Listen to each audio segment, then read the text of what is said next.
हमें बुखार फीवर क्यों आता है? हम सोचते हैं कि बुखार एक बीमारी है, लेकिन सच तो यह है कि बुखार बीमारी नहीं, बल्कि आपके शरीर का सुपर पावर है। यह आपके इम्यून सिस्टम का तरीका है यह कहने का कि जंग शुरू हो चुकी है। लेकिन जब शरीर गर्म होता है तो हमें ठंड क्यों लगती है? चलिए इस रहस्य को सुलझाते हैं। हमारे दिमाग में एक छोटा सा हिस्सा होता है जिसे हाइपोथैलेमस कहते हैं। यह आपके शरीर का थर्मोस्टेट है। आमतौर पर यह शरीर का तापमान 37 डिग्री सेल्सियस 98.6 डिग्री फ़ारेनहाइट पर सेट रखता है। लेकिन जब कोई वायरस या बैक्टीरिया शरीर में घुसता है तो हमारी आर्मी व्हाइट ब्लड सेल्स कुछ केमिकल्स छोड़ती है जिन्हें पायरोजेंस कहते हैं। ये केमिकल्स दिमाग को सिग्नल देते हैं कि दुश्मन आ गया है। हाइपोथैलेमस तुरंत शरीर का तापमान बढ़ा देता है। क्यों? क्योंकि ज्यादातर वायरस और बैक्टीरिया गर्मी बर्दाश्त नहीं कर पाते।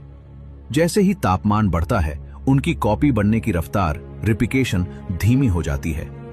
दूसरी तरफ गर्मी से हमारा इम्यून सिस्टम और तेज काम करने लगता है।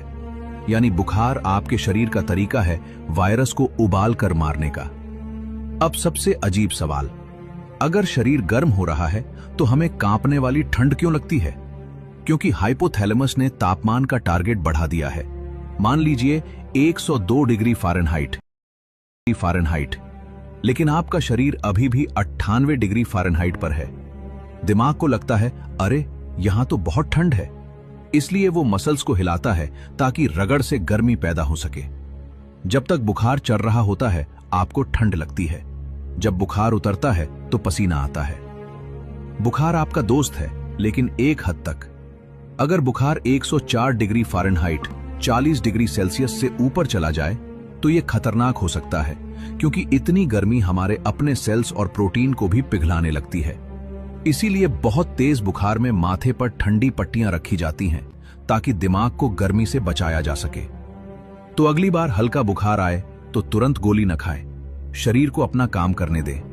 अगर आपको बुखार का ये साइंस समझ आया तो लाइक